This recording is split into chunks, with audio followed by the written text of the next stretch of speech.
আল্লাহ যারে জান্নাতে ঢোকায় আর কোনোদিন বাহির করে না। জান্নাত পাইয়া জান্নাতীরা বড় খুশি। আল্লাহ একদিন জায়গায় বান্দা রে, জান্নাত তো পাইলি, জান্নাত তো পাইলি, যা ওয়াদা করছিলাম তা কি বান্দা পাইছ? জান্নাতীরা বলেন, মালিক দুনিয়ার জমিনে আপনি আমাদেরকে যেভাবে বলছিলেন কোরআনে পাইছি 3 ভাগের 1 ভাগ, জোরানে আপনি 2 ভাগের আলোচনা করছেন, জান্নাতে আমরা আয়েশা দেখি 97 গুণ আমাদেরকে বেশি দিছে।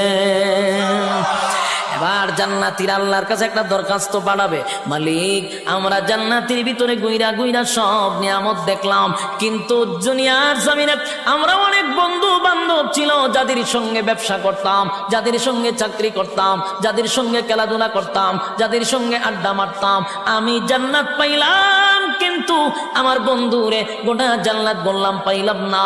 আল্লাহ বলে, বান্দারে আরামে আছো ঠিক নইতা। আরেকজনের খবর লস আল্লাহ কই জাহান্নাম, কই আমি একটু দেখতাম। আল্লাহ কই আরামে আসো ইদার থাক, সুখে থাকলে ফুকে গেলে না, আসো জান্নাতে জাহান্নামীরে দেখতে গেলে মনটা চাইছে। আল্লাহ ওইটা সম্ভব না। আপনারা কইছেন জান্নাতীরা যা চাইবে তা দিব, কইছিলাম নি বলে, হ্যাঁ দেহানি দরকার।